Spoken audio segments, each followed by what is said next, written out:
Hi student, आज हम पढ़ेंगे ट्रांसपोज ऑफ ए मैट्रिक्स आव्यूह का परिवर्त। बहुत इंपॉर्टेंट टॉपिक है। ठीक है, परिवर्त आव्यूह बोलिए या आव्यूह का परिवर्त, मतलब ट्रांसपोज मैट्रिक्स के बारे में। तो देखिए बहुत ही आसान है। अगर कोई एक मैट्रिक्स हमारे पास ए दी गई है, ध्यान से समझिएगा, डिफिनेशन बहुत आसान है, आप अभी डिफिनेशन खुद बना सकते हैं। ए कोई मैट्रिक्स दी है 1 2 3 4 5 6। इनका ऑर्डर क्या है? दो रो है, 2 क्रॉस, कॉलम कितने हैं? 3। 2 क्रॉस 3 की एक मैट्रिक्स ए है। तो इनको अगर ट्रांसपोज करना है, परिवर्त आव्यूह निकालना है, तो उनको कैसे रिप्रेजेंट करते हैं? ए डैश या ए टी से। टी फॉर ट्रांसपोज या डैश, दोनों से रिप्रेजेंट किया जाता है। ए डैश बोलेंगे या ए टी बोलेंगे। Transpose of matrix A. तो होता क्या है, कहने का मतलब रो को कॉलम में और कॉलम को रो में जब एक्सचेंज कर दिया जाता है, बदल दिया जाता है, उन्हीं को कहते हैं ट्रांसपोज मैट्रिक्स। मतलब जैसे ये रो है हमारे पास, इनको कॉलम में लिख लीजिए 1 2 3। सेकेंड रो है 4 5 6। तो अब ये रो जो थी उसको किसमें मैंने कन्वर्ट कर दिया? कॉलम में कन्वर्ट कर दिया। इसी को कहते हैं ट्रांसपोज मैट्रिक्स, ए टी या ए डैश। इनका ऑर्डर क्या हो गया? 3 क्रॉस 2। ये 2 क्रॉस 3 था, तो इसको उल्टा कर दे रहे हैं, मतलब रो को कॉलम में कर दे रहे हैं, कॉलम को रो में कर दे रहे हैं, तो 3 क्रॉस 2 हो गया। इसी को कहते हैं ट्रांसपोज मैट्रिक्स। अगर आप ऐसे देखेंगे, देखिए ये कॉलम था, इनको रो में लिख दिया, ये भी कॉलम था, रो में लिखा, ये भी कॉलम था, इसको भी किसमें लिख दिया? रो में। या रो को कॉलम में लिखिए या कॉलम को रो में लिखिए, उसी को बोलते हैं ट्रांसपोज मैट्रिक्स या परिवर्त आव्यूह। क्लियर? तो बहुत से क्वेश्चन मिलेंगे। तो सिर्फ ऑर्डर क्या था? 2 क्रॉस 3 का था। 1 क्रॉस 3 का रहेगा तो उसको चेंज करके हम लोग, अगर 1 क्रॉस 3 का ऑर्डर है तो किसमें कन्वर्ट कर देंगे? 3 क्रॉस 1 में। अच्छा, अगर स्क्वायर मैट्रिक्स है जिसमें रो और कॉलम इक्वल होते हैं, तो 2 क्रॉस 2 को भी हम लोग जब चेंज करेंगे 2 क्रॉस 2 में बदल जाएगा। लेकिन रो किसमें कन्वर्ट हो जाएगा? कॉलम में, और कॉलम किसमें कन्वर्ट होगा? रो में। क्लियर? अब इनकी कुछ प्रॉपर्टीज है, इनको हम जानते हैं।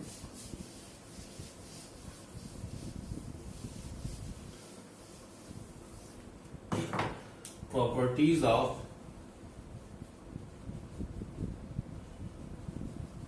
Transpose matrix. ठीक, प्रॉपर्टीज मतलब गुण, परिवर्त आव्यूह के गुण। हिंदी में ये बोलते हैं, इंग्लिश में बोलते हैं प्रॉपर्टीज ऑफ ट्रांसपोज मैट्रिक्स। पहली प्रॉपर्टीज कि अगर कोई एक मैट्रिक्स है ए, उनका ट्रांसपोज करने के बाद फिर ट्रांसपोज कर दिया जाए, फिर उल्टा कर दिया जाए, तो हमेशा कौन सी मैट्रिक्स मिलेगी? ए। वही मैट्रिक्स फिर मिल जाएगी। तो अब जैसे एक एग्जांपल देख लेते हैं यहां समझने के लिए।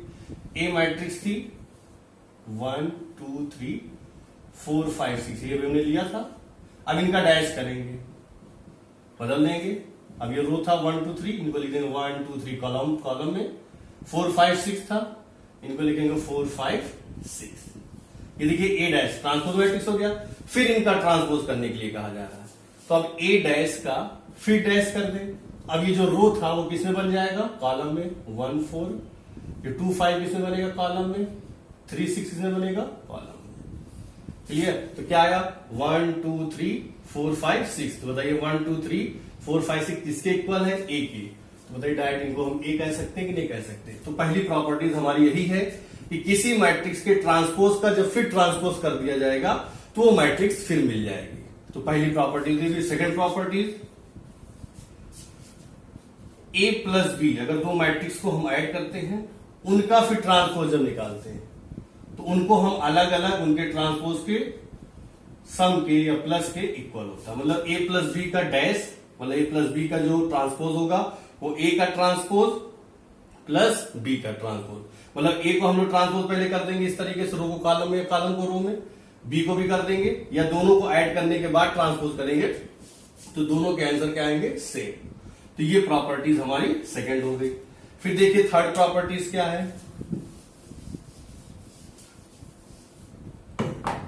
प्रॉपर्टीज नंबर थर्ड कि ए का ट्रांसपोज। अब के यहाँ पे क्या है? स्केलर वैल्यू, अदिश वैल्यू। मैंने इससे पहले भी लेक्चर में बताया था, जब हम लोग 2a निकालते थे, ए कोई मैट्रिक्स दिया रहता था, तो ये 2 जो हमारे पास स्केलर वैल्यू रहती थी, तो इस स्केलर वैल्यू से हम पूरे मैट्रिक्स ए को क्या कर देते थे? मल्टीप्लाई। तो यहां जब ट्रांसपोज करेंगे तो इस नंबर का ट्रांसपोज नहीं होगा, जो स्केलर वैल्यू होगी, जो अदिश वैल्यू होगी उसका ट्रांसपोज नहीं होगा, सिर्फ किसका ट्रांसपोज होगा, जो मैट्रिक्स ए होगी उसका ट्रांसपोज। तो के ए का होल डैश को हम लोग क्या लिखेंगे, के ए डैश, मतलब ए का ट्रांसपोज करने के बाद उस नंबर से उसमें क्या कर देंगे, मल्टीप्लाई। ये हमारी प्रॉपर्टी नंबर क्या हो गई, थर्ड।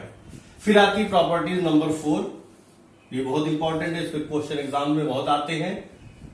ए बी मल्टीप्लीकेशन की बात है, ये एडिशन की थी, ये मल्टीप्लीकेशन, कि ए और बी का मल्टीप्लाई करने के बाद उनका अगर डैश किया जाए तो क्या होगा, तो वो थोड़ा सा उल्टा हो जाता है, बी का डैश इंटू ए का डैश, मतलब ए बी का जो ट्रांसपोज, डैश मतलब ट्रांसपोज, ए बी का जो ट्रांसपोज होगा वो बी का ट्रांसपोज और ए के ट्रांसपोज के मल्टीप्लीकेशन के क्या होगा, इक्वल होगा। तो अगर कहीं पे हमको ए बी का डैश दिया हुआ है, मतलब ए बी का ट्रांसपोज दिया, तो उनको हम इस तरीके से भी सॉल्व कर सकते हैं, या इसको इनको सॉल्व करना है तो हम ए बी का मल्टीप्लाई करके तब ट्रांसपोज कर दें, तब भी वैल्यू हमारी आ जाएगी। तो ये हमारे पास 4 प्रॉपर्टीज थी, फर्स्ट सेकंड थर्ड फोर्थ। पहली प्रॉपर्टीज फिर से एक बार सुनिए, कि किसी मैट्रिक्स का अगर ट्रांसपोज का फिर ट्रांसपोज कर दिया जाए, परिवर्त का उल्टे का फिर उल्टा कर दे, तो वही मैट्रिक्स फिर मिल जाती है। सेकंड प्रॉपर्टीज क्या थी, ए प्लस बी का होल ट्रांसपोज, मतलब होल डैश को क्या लिख सकते हैं, ए का डैश प्लस बी का डैश, मतलब ए का ट्रांसपोज प्लस बी का ट्रांसपोज। थर्ड प्रॉपर्टीज क्या थी, के ए का होल डैश, तो के हमारे पास स्केलर वैल्यू है, अदिश वैल्यू है, ठीक है, तो अदिश वैल्यू का कोई ट्रांसपोज नहीं होगा, उसको ऐसे ही लिखेंगे, सिर्फ जो मैट्रिक्स ए दी रहेगी उसका हम लोग ट्रांसपोज कर देंगे। प्रॉपर्टी नंबर 4 आती है, ए बी मतलब ए और बी का मल्टीप्लीकेशन का डैश ट्रांसपोज निकालेंगे, तो बी का ट्रांसपोज इंटू ए का ट्रांसपोज, तो मतलब ए बी के होल डैश जो होंगे वो बी के ट्रांसपोज और ए के ट्रांसपोज के मल्टीप्लीकेशन के इक्वल होंगे। क्लियर, तो ये थी हमारी प्रॉपर्टीज ऑफ ट्रांसपोज मैट्रिक्स। अब एक छोटा सा एक क्वेश्चन देखते हैं, उनको पूरे प्रॉपर्टीज को उसमें फॉलो कराते हैं।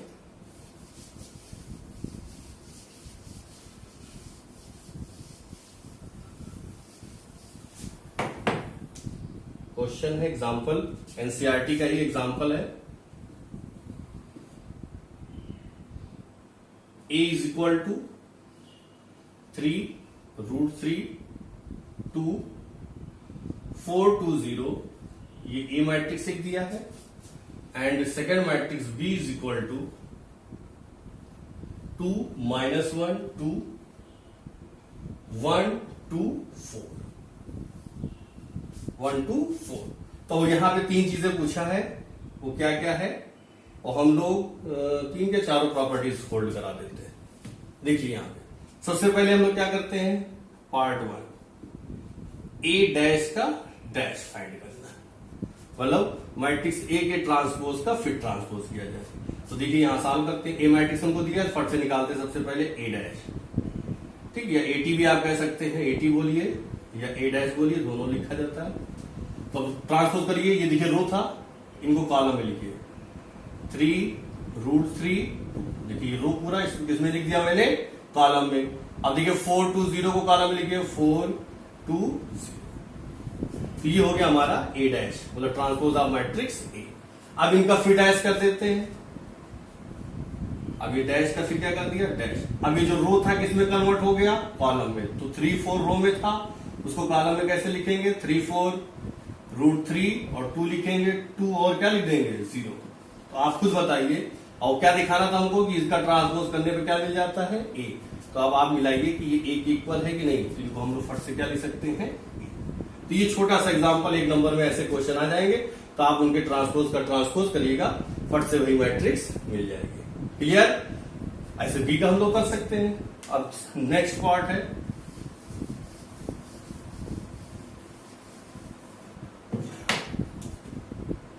ए प्लस बी का होल डैश इक्वल टू ए का डैश प्लस बी का डैश, ये दिखाना सेकेंड पार्ट। आते हैं, तो सबसे पहले तो क्या निकालते हैं, लेफ्ट हैंड साइड,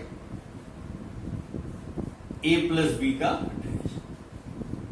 ऐड करना आता ही होगा, पहले ऑर्डर देखिए, ऑर्डर दोनों का सेम है, 2 × 3 ये भी है, 2 × 3 ये भी है, इनको ऐड कर दे रहे हैं, डायरेक्ट हम ऐड करते हैं, तो क्या मिलेगा, 3 2 क्या हो जाएगा, 5, √3 - 1, तो √3 - 1, 2 में 2 को ऐड करेंगे क्या आ जाएगा, 4।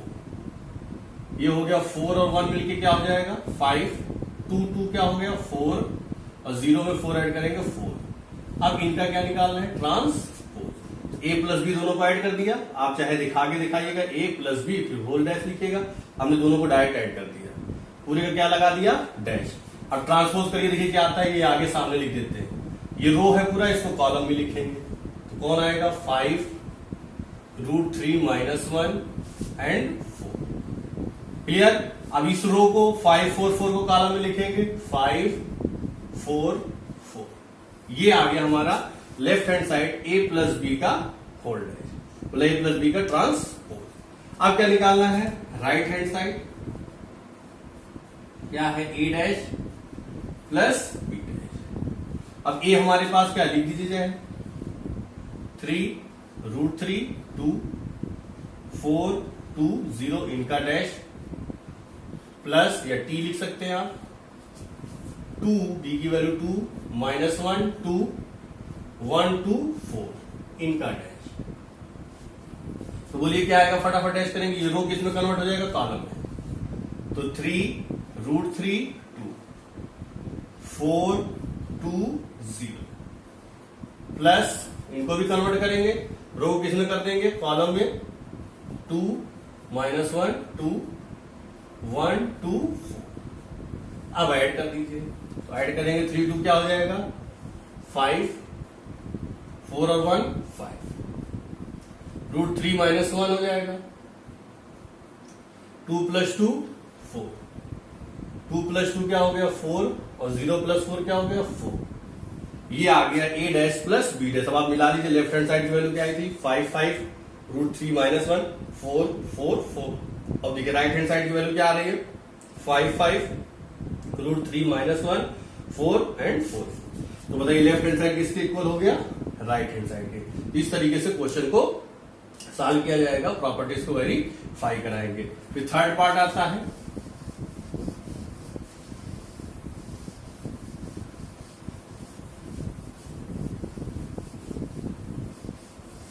इसी में एग्जाम्पल आपको दे देते थर्ड के लिए। थर्ड क्या था, आपने पढ़ा के ए का होल डैश इक्वल टू के ए डैश। क्लियर। अब ये दिखाना है हमको, अगर यहाँ के की वैल्यू हम 2 ले लेंगे तो भाई 2 से मल्टीप्लाई हो जाएगा। तो देखिए सॉल्व करते हैं सबसे पहले। अब ए ले लिया हमने, हम लेफ्ट हैंड साइड के ए होल डैश, देखिए क्या आता है।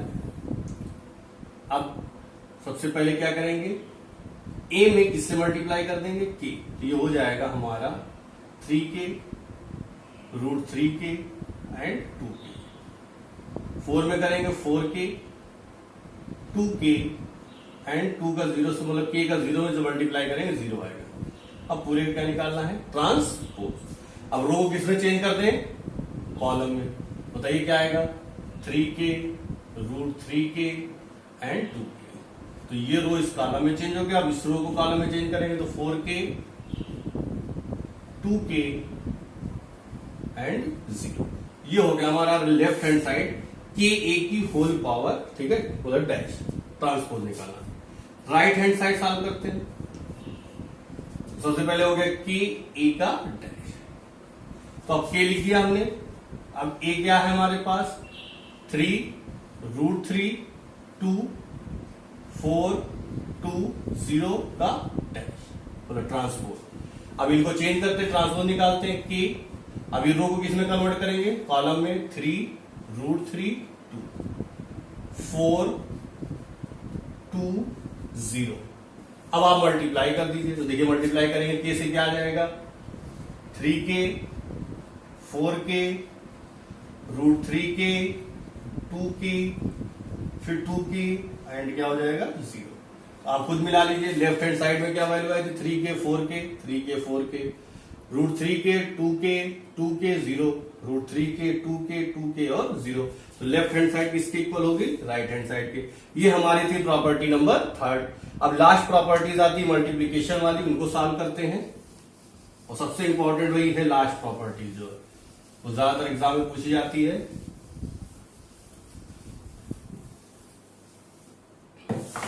वो है हमारी फोर्थ प्रॉपर्टीज, ए बी का whole dash is equal to B का डैश इंटू ए का डैश।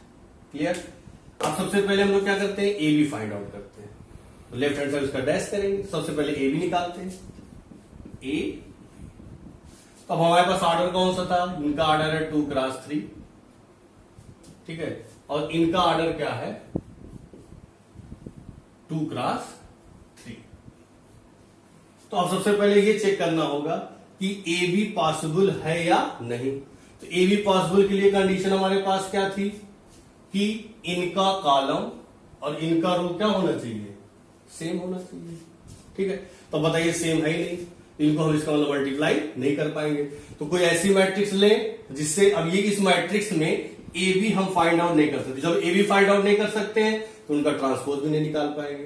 तो हमको ऐसी मैट्रिक्स चाहिए जिसका कॉलम, मतलब पहली मैट्रिक्स का कॉलम, मतलब ये 2 क्रॉस 3 हो गई, और इस मैट्रिक्स का 2 क्रॉस 3 ये है। अब दोनों के, इनका कॉलम इनका रो सेम नहीं है। जब तक सेम नहीं होता तब तक मैट्रिक्स का मल्टीप्लीकेशन पॉसिबल नहीं है। तो अब यहां पे हम कोई दूसरा एग्जांपल लेंगे, तो यहां डायरेक्ट लिख सकते हैं कि इसमें ये प्रॉपर्टी नंबर 4 जो हमारी है वो फॉलो नहीं होगी, मतलब यूज नहीं हो पाएगी। तो एक ऐसा एग्जांपल लेते हैं जिसमें ए बी का मल्टीप्लाई हो सके। तो देखिए एग्जांपल हम नेक्स्ट लेते हैं। इस क्वेश्चन में ए बी जो है वो फाइंड आउट नहीं हो सकता। क्यों नहीं हो सकता? क्योंकि मैट्रिक्स ए का कॉलम मैट्रिक्स बी के रो के इक्वल नहीं है। तो अब देखिए एक एग्जांपल छोटा सा लेते हैं। A is equal to 1 2 3 4 and example B is equal to 3 2 1 0। अब इनका ऑर्डर बताइए 2 क्रॉस 2 है, इनका भी ऑर्डर 2 क्रॉस 2। तब इनका कॉलम और इनका रो सेम है या नहीं है? सेम है, तो मल्टीप्लीकेशन पॉसिबल है। तो प्रॉपर्टी हमारी कौन सी थी, ए बी का होल डैश इक्वल टू क्या दिखाना था, बी का डैश इंटू ए का डैश। तो ये हमको प्रूफ करना है, ठीक है, प्रूफ दैट, सिद्ध करना है। तो सबसे पहले ए बी निकालेंगे। तो देखिए ए बी कैसे निकलेगा, ए बी, अब यहां से देख रहे हैं कि मल्टीप्लीकेशन क्या है, पॉसिबल है, और जो बचेगा 2 क्रॉस 2 है, उसी का आंसर आएगा। एक बार हम फिर से लिख देते हैं पूरा 1 2 3 4, और किससे मल्टीप्लाई हो रहा है, 3 2 1 0। तो मैंने मैट्रिक्स मल्टीप्लीकेशन में बताया था आपको पिछले लेक्चर में कि रो का किससे करते हैं, कॉलम से। तो इस रो का इस कॉलम से करेंगे। देखिए कैसे लिखेंगे, तो जो क्रॉसपोंडिंग जो एलिमेंट है उन्हीं के साथ मल्टीप्लाई होगा। 1 का किससे होगा, 3 से, तो 1 का 3 से करेंगे क्या होगा 3, फिर 2 का किससे करेंगे, 1 से, 2 1 2, तो प्लस करके लिखा जाता है। तो ये पूरा कंप्लीट होगा। इस रो का किससे कर रहे हैं, कॉलम से, तो 1 का 3 से करेंगे, 2 का 1 से करके क्या कर देंगे, ऐड कर देंगे। और सेम, अब देखिए हमारे पास एक कॉलम और है, फिर इसी रो का सेकंड वाले कॉलम से करेंगे, तो ये सेकंड पोजीशन पे लिखेंगे। तो 1 का जब 2 से करेंगे तो 2 आएगा, 2 का जब 0 से करेंगे क्या आएगा, 0। इनको ऐड कर दिया। अब आगे कोई कॉलम नहीं है कि हम आगे बढ़े। फिर आता है सेकंड रो, इस रो का दोनों कॉलम से करेंगे, तो इस 3 और 4 किससे करना है, 3 और 1 से, 3 का 3 से करेंगे 9 प्लस 4 का 1 से करेंगे 4। क्लियर? अब इसी रो का इस कॉलम से करेंगे, 3 का 2 से करेंगे 3 2 6, और 4 का 0 से करेंगे 0। सॉल्व कर लीजिए, देखिए क्या आंसर आता है। 3 2 क्या हो गया 5, 2 0 ऐड करेंगे 2, 9 4 13, और 6 में 0 ऐड करेंगे 6। ये आ गया A इंटू बी। अब हमारा लेफ्ट हैंड साइड क्या था, ए बी का डैश, मतलब ट्रांसपोज। तो बताइए उसका ट्रांसपोज फट से करिए। 5 2 रो में लिखा है, इसको कॉलम में कर दीजिए। तो 5 2 ऐसे लिख दिया मैंने कॉलम में। 13 और 6 जो है रो में लिखा, उसको कॉलम में लिख दीजिए, 13 और 6। तो ये आ गया ए बी का ट्रांसपोज। तो ये लेफ्ट हैंड साइड है। राइट हैंड साइड क्या है, बी का ट्रांसपोज करना है और ए का ट्रांसपोज करना है। तो अब हम क्या करते हैं, इसको इरेज कर देते हैं, नेक्स्ट दिखाते हैं। और ये आंसर आप लिख लीजिए यहां पर कि ए बी का, ताकि याद रहे आपको कि हाँ सेम आ रहा है कि नहीं। ए बी का होल डैश क्या आया, 5 13 एंड 2 6। अब चलते राइट हैंड साइड सॉल्व करते हैं।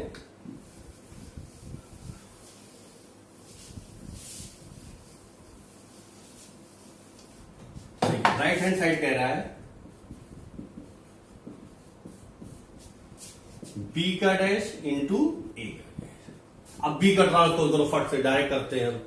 तो बी का ट्रांसपोज क्या होगा, ये लिख देते हैं एक बार, 3 2 1 0 इनका ट्रांसपोज इनटू ए क्या है 1 2 3 4 इनका ट्रांसपोज। तो क्या आएगा, फट से बोलिए, 3 2 को किसमें लिखेंगे, कॉलम में, 1 0 को कॉलम में लिख दिया, इनटू 1 2 को कॉलम में लिखेंगे 1 2, 3 4 कॉलम में लिखेंगे 3 4। तो रो को कॉलम में चेंज करें।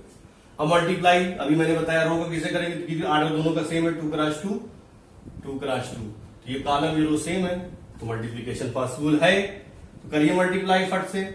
अब इस रो का इस कॉलम से करेंगे, 3 1 जा 3 प्लस 2 1 जा 2, फिर इसी रो का इस कॉलम से करेंगे, 3 3 जा 9 और 1 4 जा 4, क्लियर। फिर सेकंड रो को लेंगे, 2 का 1 से करेंगे 2, फिर 2 का वो 0 का 2 से करेंगे 0, फिर इसी रो को इस कॉलम से करेंगे, क्या आएगा, 2 का 3 से करेंगे 6, 4 का 0 से करेंगे 0। अब बताइए ऐड करिए, 3 2 क्या आया 5, 9 4 13 और 2 में 0 ऐड करेंगे 2, 6 में 0 ऐड करेंगे 6। ये क्या आ गया, बी डैश इंटू ए डैश, मतलब बी का ट्रांसपोज इंटू ए का ट्रांसपोज, मिलाइए आंसर 5 13 5 13 2 6 2 6। तो बताइए लेफ्ट हैंड साइड और राइट हैंड साइड सेम आया कि नहीं आया। तो ये थी हमारी प्रॉपर्टी नंबर 4, तो जो बहुत मोस्ट इंपॉर्टेंट है। देखिए ट्रांसपोज मैट्रिक्स आपने पढ़ लिया और प्रॉपर्टीज ऑफ ट्रांसपोज मैट्रिक्स, मतलब परिवर्त आव्यूह के गुण। अब इस पे जितने भी क्वेश्चंस आपकी एक्सरसाइज में एग्जांपल मैंने आपको समझाया, आप एनसीईआरटी बुक में देखिएगा या अदर कोई राइटर की बुक होगी उसमें देखिएगा, उस क्वेश्चन को एग्जांपल्स को सॉल्व करिएगा। एनसीईआरटी बुक में क्वेश्चंस दिए गए हैं, इस पर बेस्ड जितने क्वेश्चन उनको सॉल्व करिएगा। जो क्वेश्चन नहीं आएगा आप कमेंट में लिख दीजिएगा, ठीक है। बहुत सिंपल है, तो हम थोड़ा सा हिंट दे देते हैं। पहले क्वेश्चन सिर्फ ट्रांसपोज करना है, एनसीईआरटी एक्सरसाइज का 3.3 क्वेश्चन नंबर फर्स्ट, सिर्फ ट्रांसपोज करना है, सीधे आप ट्रांसपोज कर दीजिएगा, रो को कॉलम में और कॉलम को रो में। सेकंड क्वेश्चन में है ए और बी मैट्रिक्स दिया है, तो भी मैंने प्रॉपर्टी बताया, ए प्लस बी का डैश इक्वल टू ए का डैश प्लस बी का डैश, और माइनस के लिए भी वही होगा, ए माइनस बी का डैश जो होगा ए का डैश माइनस बी का डैश। जैसे मैंने प्लस के लिए बताया उसी तरीके से क्या होगा माइनस, मतलब ए में से बी को पहले सब्ट्रैक्ट करिएगा आप लोग, ठीक है। उसके बाद फिर उनका ट्रांसपोज करिएगा और ट्रांसपोज करके सब्ट्रैक्ट करिएगा, तब भी आंसर सेम आएगा। क्वेश्चन नंबर आपका सेकंड था, और क्वेश्चन नंबर थर्ड भी सेम इसी पर है, वैल्यू ए और बी की अलग अलग दिया है। और क्वेश्चन नंबर 4 जो दिया है वो दिया है ए और बी दिया है ए प्लस 2b का होल डैश, ठीक है। तो आप क्या करिएगा, ए आपके पास मैट्रिक्स दी रहेगी, बी मैट्रिक्स में किस वैल्यू से मल्टीप्लाई करना है, 2 से मल्टीप्लाई करना होगा। आप 2 से मल्टीप्लाई करके ऐड करिएगा, फिर उसका क्या कर दीजिएगा ट्रांसपोज। फिर क्वेश्चन नंबर हमारे पास फिफ्थ है, जो भी मैंने लास्ट अभी एग्जांपल बताया, ए बी का whole dash equal to B का डैश ए का डैश, जो मैंने बताया बहुत मोस्ट इंपॉर्टेंट है। इस पर भी 2 क्वेश्चन दिए गए, उनको आप सॉल्व करिएगा।